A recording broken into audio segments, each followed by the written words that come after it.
Salut à tous. Alors aujourd'hui, petite balade dans les hauteurs de Hyères, dans les morettes. Donc pour moi c'est un paradoxe, mais j'ai jamais mis les pieds dans ce massif. Donc ça va être une vraie découverte. On va voir ce qu'on peut trouver. Première trouvaille, des campanules. Je connais pas l'espèce, on regardera un peu plus tard. Je vais essayer de faire quelques photos. L'endroit est plutôt sympa.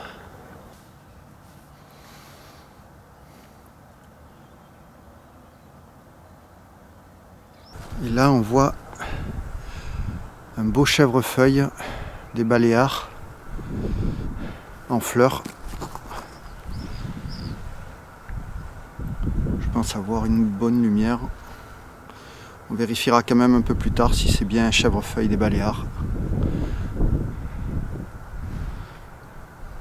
Je m'approche. Et là, on peut voir un calaman nepeta de la famille des Lamiacées. On voit vraiment que cette plante ressemble fortement à de la menthe. Je vais essayer de me recentrer. C'était pas évident. Voilà.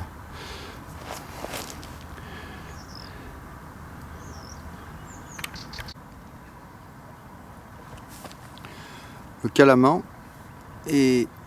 a plusieurs vertus, mais une des vertus les plus reconnues du calaman, c'est l'effet antispasmodique. On va juste rappeler ce qu'est l'effet antispasmodique. C'est le fait d'enlever forcément les spasmes, mais les spasmes sous forme de contraction au niveau du ventre, de la digestion. Ça peut agir aussi sur les crampes. Donc tout ce qui va faire que notre organisme va déclencher des contractions musculaires sur certaines zones. Parfois on a un petit peu mal à l'estomac, on sent que ça se contracte, que ça fait même comme des coups de poignard. L'effet antispasmodique va agir là-dessus. Donc ça peut aussi soulager les personnes qui ont souvent le hoquet. Malgré tout, il ne faudra pas abuser de cette plante. Parce qu'à forte dose, ces effets s'inversent et deviennent vraiment trop soporifiques, on pourrait dire. Par contre, à faible dose, cette plante est aussi un excellent tonifiant. Ça permet un petit peu de réveiller la personne. Et si elle a un petit fond de déprime, ça permet un petit peu de lui redonner du peps. Ça permet aussi à faible dose, après un repas, d'éviter cet effet d'endormissement que l'on ressent pendant la digestion. On peut la confondre avec une autre plante. Je vais me déplacer un petit peu plus loin. On peut la confondre avec cette plante qui est souvent pas très loin. C'est un cyste à feuilles rondes. Le calaman a une forte odeur de menthe camphrée, alors que le cyste n'a pas vraiment d'odeur. Là on est sur le cyste. Je m'approche maintenant d'un cyste cotonneux. On dit aussi un cyste blanc, un cyste à feuilles blanches. Il fait de très belles fleurs, mauve-violette, de magnifiques fleurs, avec un cœur jaune d'or. On voit que c'est la pleine saison. On est à la mi-mai. On voit que la colline vit son printemps à fond, sachant qu'ici, le printemps, avec les premières chaleurs, va vite s'arrêter pour tout sécher et tout faner. J'arrive sur une asphodèle et je crois que c'est une asphodèle à petits fruits. Tout simplement parce que sur les tiges qui portent les fleurs, on voit une multitude de petits fruits. Ces asphodèles sont très recherchées au niveau bulbe, au niveau racinaire par les sangliers.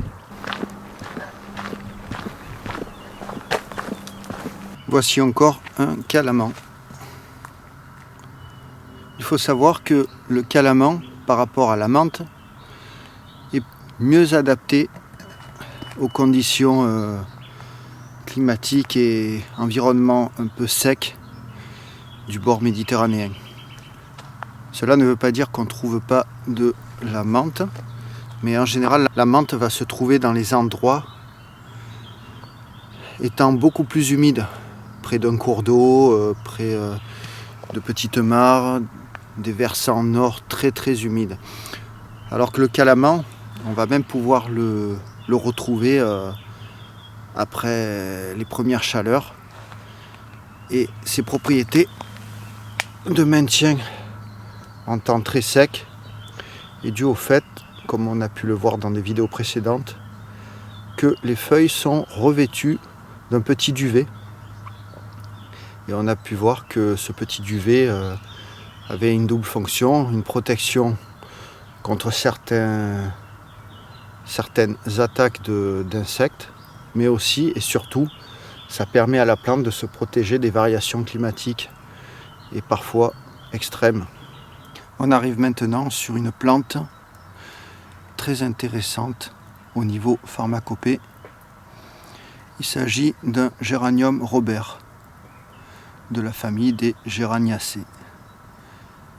Ce géranium, alors je vais mettre ma main à côté pour montrer la taille des feuilles. Les feuilles sont toutes petites, les fleurs encore plus.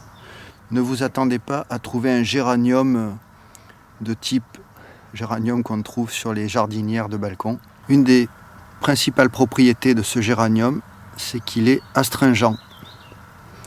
Il contient beaucoup de tanins. Et de par cette propriété d'astringence, on retrouve une propriété qui en découle par voie interne. C'est un très bon antidiurétique. Et par voie externe, compresse et autres, il va guérir des contusions, mais aussi il va se comporter comme un très bon hémostatique. Il va arrêter les petites plaies, les petits saignements. Un autre spécimen de géranium Robert. Juste pour info, le géranium Robert, qui va avancer dans la saison, va aussi se teinter de plus en plus, pour certaines espèces, de couleur pourpre. À la fin, la plante, pour certaines, devient complètement rouge. Plante magnifique. On est sur de l'ail rose. Au-dessus, on a un petit chardon. Je crois que c'est un chardon élégant, mais j'en suis pas sûr. Mais celle qui m'intéresse, c'est celle-là. Voilà, avec ces petites fleurs en forme de tulipe. Donc cet ail rose peut permettre justement d'agrémenter agréablement certaines sauces, certains plats. En général, quand je trouve une zone où je peux en prélever un petit peu, ce que je vais faire, c'est que je vais prendre un petit peu la plante entière, et surtout, là je ne le ferai pas aujourd'hui puisque j'ai qu'un pied, mais sous terre on va trouver la racine. Alors dans la racine, ça va être plutôt des bulbes, des bulbilles, comme des toutes petites billes collées à un système racinaire. Et c'est ces bulbilles qu'on va récolter aussi et qu'on va nettoyer, qu'on va écraser et on va pouvoir les mélanger à de l'œuf battu et ça fera une excellente brouillade avec un goût d'ail mais très floral. Un peu plus loin dans le sentier, je retrouve à nouveau l'ail rose.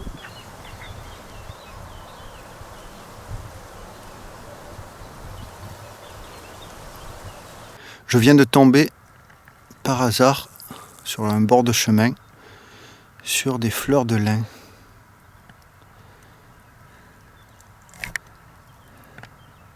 Ces fleurs sont très très belles,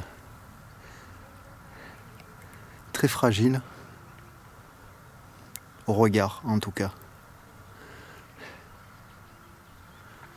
C'est vraiment le bon moment pour aller balader son appareil photo et sa caméra. Toujours sur un bord de chemin, je suis sur de l'ail. Je vais essayer de mettre un petit peu plus de lumière, de ne pas tout faire bouger. À la surface de la fleur, il y a un joli combat entre insectes qui butinent. Donc ça, c'est pas de l'ail rose, forcément, c'est de l'ail blanc. On peut dire aussi, selon les espèces, ça peut être de l'ail de Naples. Tout aussi bon, mais un tout petit peu moins ce goût de fleurs, de parfum un peu d'ail sucré, floral, que l'ail rose.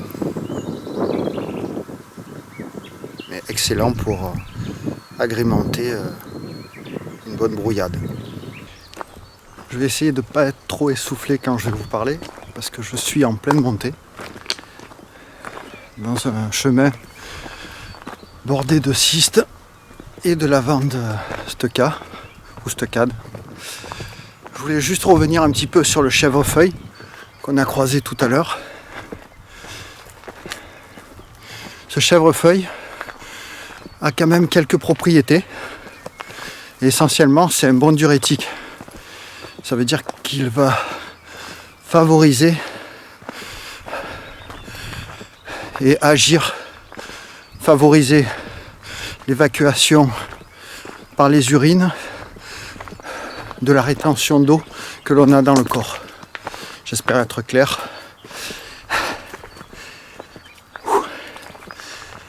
Ensuite, donc ça, c'est par voie interne. Elle a d'autres propriétés aussi. Mais par voie externe, c'est aussi un très bon antiseptique, un antispasmodique comme on a pu voir tout à l'heure pour le calament et enfin un vulnéraire. Vulnéraire, c'est par synonyme un bon cicatrisant. Voilà. Donc ça reste une très très bonne plante. Mais par contre, il faut bien se renseigner sur les doses à utiliser lors des décoctions ou des infusions. Voilà. Vraiment un paysage magnifique.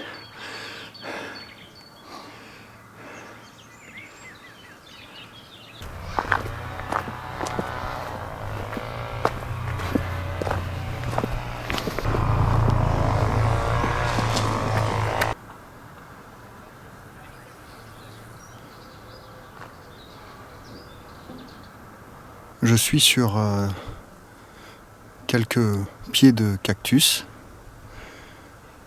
Le cactus, je pense que une grosse partie de vous savez que il va donner comme fruit la figue de Barbarie. Donc pour l'instant pas de figue. Par contre on voit les petits bourgeons, les petites fleurs en devenir. Mais je crois aussi, en tout cas au Mexique, ça se consomme, les raquettes, puisqu'il ne s'agit pas de feuilles, mais comme on voit actuellement, ça ressemble à des raquettes de ping-pong, donc on va appeler ça des raquettes. Les raquettes de cactus se consomment. Il faut bien sûr les éplucher, et je crois que les Mexicains les passent au barbecue, et on peut les consommer. Je suis sur un autre pied de cactus, et on voit sur ce pied la présence des futurs fruits, des futures figues qui contiennent énormément de graines. Ça m'est arrivé une fois d'en cueillir une qui était arrivée à maturité et j'ai voulu croquer un petit peu trop vite dedans et il restait encore plein de micro-épines et j'en ai pris plein les gencives. J'en ai un souvenir cuisant. Et à manger, si vous en avez jamais mangé, c'est très très bon, on peut en acheter chez les maraîchers, dans des magasins qui fournissent une belle diversité de fruits. Mais par contre, il y a énormément de graines dedans. On peut choisir certains de les avaler, mais honnêtement, c'est compliqué. Mais c'est très bon. À essayer une fois. Très joli, ce petit sentier qui borde les propriétés pour le retour au parking. C'est calme, on entend les oiseaux et pourtant on est directement en limite de propriété. On arrive à la fin de cette balade. Alors je me suis assis là pour faire cette petite séquence de fin à côté d'un Cysymbrium. Donc on en reparlera. Le Cysymbrium, c'est une plante médicinale qu'il ne faut pas confondre avec une autre plante similaire qui peut être toxique, de mémoire le Vélar. Donc c'est une plante qui contient pas mal de vitamine C et surtout qui est la plante par excellence pour les problèmes de gorge, de voix, d'enrouement, de sécheresse de gorge. Voilà, donc on aura peut-être l'occasion d'en reparler, peut-être que je ferai une fiche vidéo rien que sur cette plante. Tout simplement, bon, ça permet de clôturer cette balade.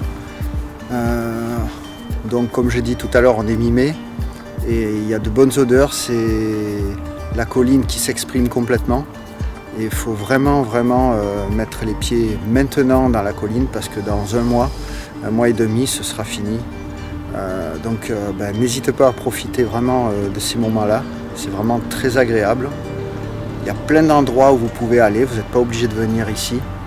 Donc c'est maintenant qu'il faut profiter. J'espère que cette balade vous a plu et on se dit à bientôt. Bye bye.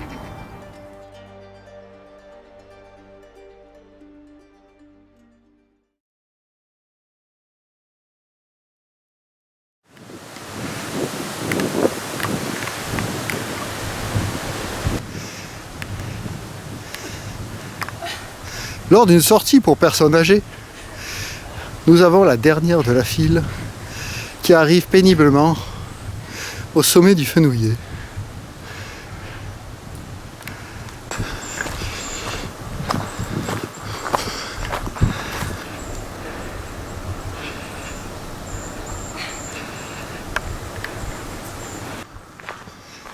Arrivé à la chapelle du Fenouiller.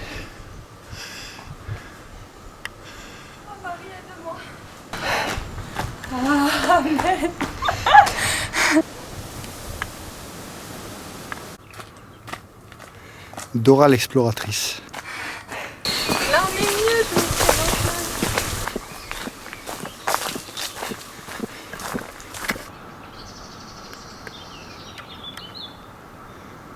je On voit le cap des Mèdes et le château en face où on va aller. Est-ce que c'est la saison des bonjours bonsoir? Je sais même pas ce que c'est. À moi ce sera des orchidées. Non, ça c'est pas une orchidée. Alors ça, tu vois, c'est en une... fait, quand t'appuies, ça s'ouvre et ça dit Ouais. bonjour, bonsoir. Alors non, ça c'est une gesse. C'est la famille des fabacées. C'est la même famille que les petits pois. Tu sais. Voilà, d'ailleurs, regarde l'Écosse. T'as vu? Ah ouais. Et la fleur, tu peux la manger. Elle est comestible. Elle est légèrement joli, ça. sucrée. Genre, faire l'aller-retour, c'est chaud quand même. Faire l'aller-retour, quasiment, ça ferait beaucoup. Surtout pour une après-midi. Alors, on vient de passer une zone où il y avait des bruyères arborescentes et on soupçonne que c'est elle qui donnait une bonne odeur, une bonne saveur de miel dans l'air. très très agréable. Ça donnait envie d'avoir un pot de miel et de tremper les doigts dedans pour se régaler comme les ours. On est en train de traverser une forêt de mimosas, mais à cette époque de l'année, mi-mai, ça fait longtemps qu'il n'y a plus de floraison. Je pense qu'on va revenir au mois de janvier-février, là où il y a toute la floraison. Ça doit être super beau. Un beau champ de coquelicots, plein nord, en bas du Val des Mourettes.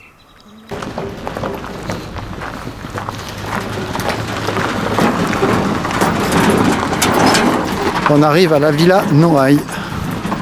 On va se poser un petit moment, manger un petit quelque chose, boire. Et après, on traversera hier pour rentrer tranquillement. On est dans le jardin Saint-Bernard, au-dessous de la Villa Noailles. On va se trouver un banc à l'ombre. On est toujours dans le jardin Saint-Bernard. Un vrai labyrinthe. On descend pour trouver la sortie qui va nous amener dans le Vieux-Hyères. Fin de balade. On a fait 7 bornes à peu près sur les crêtes en partant de l'Accro jusque sur les Hauts-de-Hyères. On va essayer de voir si on peut aller s'acheter quelques petits gâteaux chez Gilles à la biscuiterie. Voilà, à la prochaine. Bye bye.